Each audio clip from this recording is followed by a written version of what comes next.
After ages of being cooped up in our houses, there's only one thing on people's minds: travel.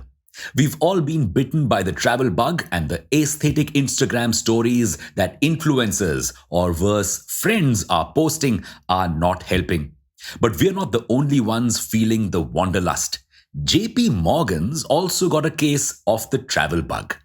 Welcome back to Revolution Read On, a daily podcast where we break down one story from the world of business and finance. Click on the subscribe button to never miss an update from us. Here's your story for today. Yes, the world's largest bank wants to be a travel agent now. And no, it is not a demotion or a sad pivot. It is in fact an expansion. For this expansion, the bank went on a shopping spree. Over the past 18 months, it got its hands on a booking system, luxury travel agent, and a restaurant review company.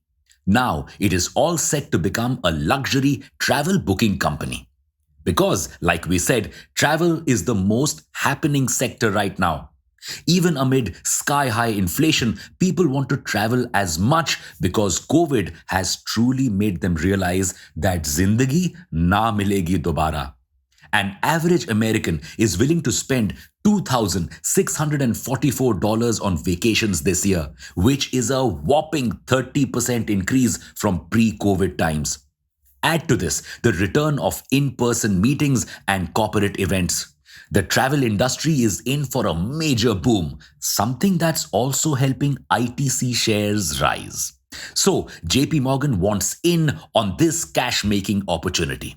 But it didn't dream up this travel agency idea overnight. Good ideas have to be nurtured and grown, and that's exactly what JP Morgan did. The bank already plays a small role in the travel industry through its credit cards. Huh? You see, these credit cards allow customers to win travel reward points, which they can cash in through the bank's Ultimate Rewards booking site. It even introduced its own airport lounge last year.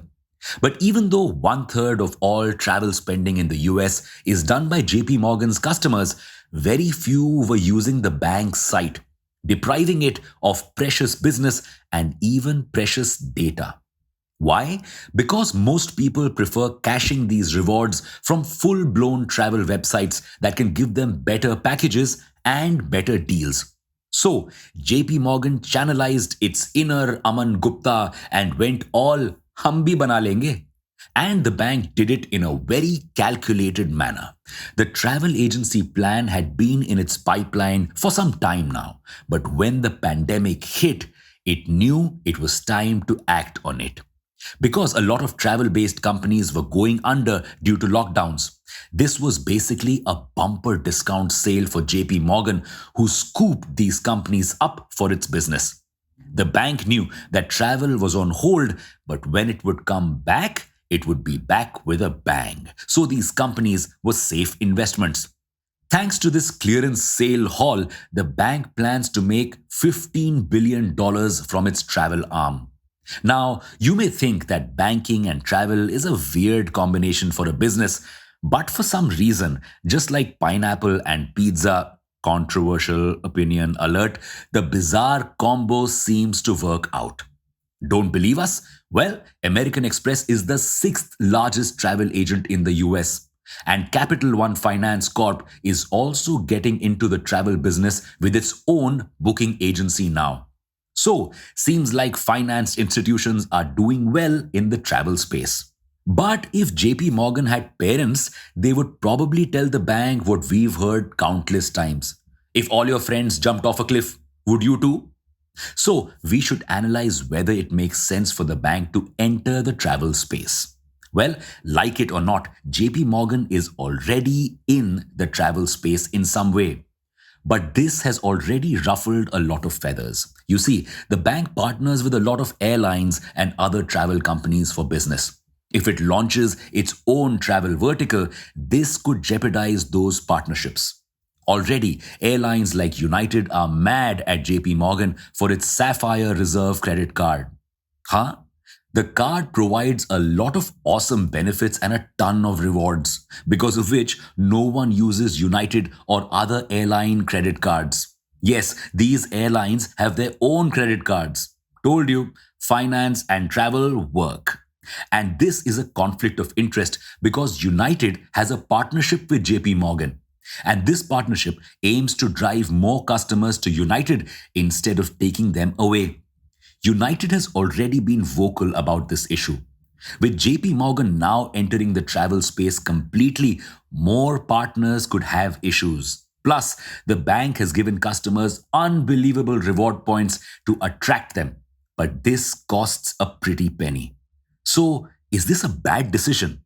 Well, not really. You see, the biggest bank in the world has not been doing so good lately.